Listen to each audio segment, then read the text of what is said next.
Namaste and welcome to Namaste Yoga. My name is Surpi. I'm a yoga teacher.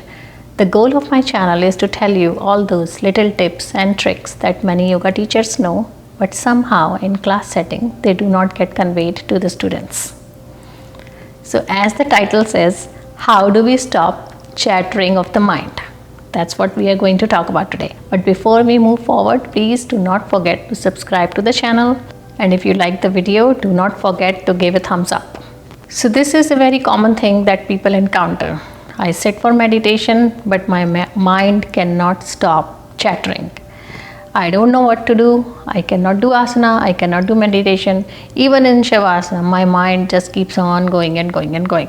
How do I stop it? So, to start with, breath and mind, they are interconnected. Breath, as we say in Hatha Yoga, prana, and mind, as we say in Hatha Yoga, chitta. Mind, prana and chitta are related. When prana moves, chitta moves. When prana stops, chitta stops. So when breath moves, mind moves. When breath stops, mind stops. So you control one and the other one gets controlled automatically. Now, controlling the mind, obviously it's not possible, especially in these days. These days people have so many external influences. There is a constant input of the information or the knowledge or everything that just keeps on coming and coming and coming. Unless you are living in a cave, constant input of something or the other through your five sense organs, and then go and in your subconscious mind, and then your mind just keeps on chattering and chattering.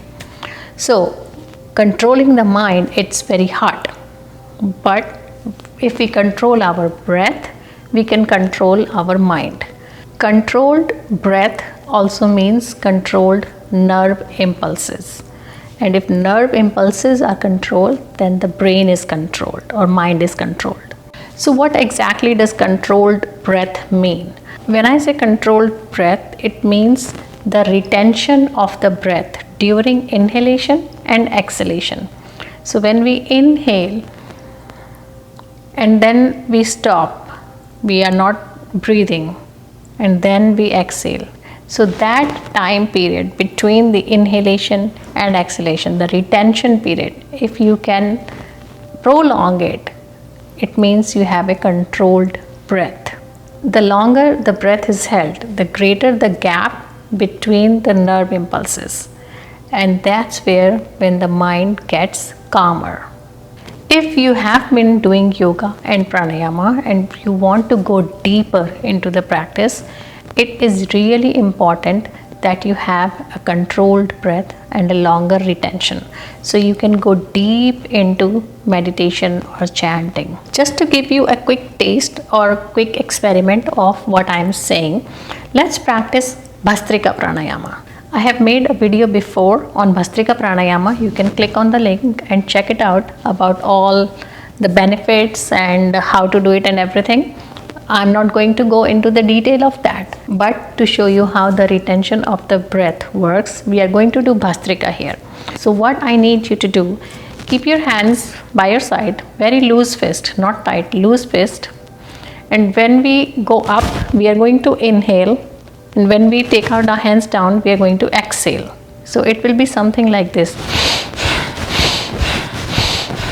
like that. So I need you to start this at your own pace. I am not going to do this with you. You can pause the video and do it on your own, but keep your eyes closed. So when you start, keep your eyes closed. Keep doing it as long as you want. If you start to feel dizzy, stop. You cannot keep up with the breath, stop. But as long as you need to, keep doing it. Once you stop, don't open your eyes. All I want you to do is keep your hands in your lap, keep your eyes closed, and just be in that moment. For few seconds, you will see that your body does not need to breathe at all. So I want you to absolutely be in that moment, observe that moment of breathlessness. And once you feel the need of taking an inhale again, then inhale and slowly open your eyes. So you can start at your own pace. Pause me once you are done. Be in that moment. Inhale, open your eyes. You can play again and I will tell you the rest later.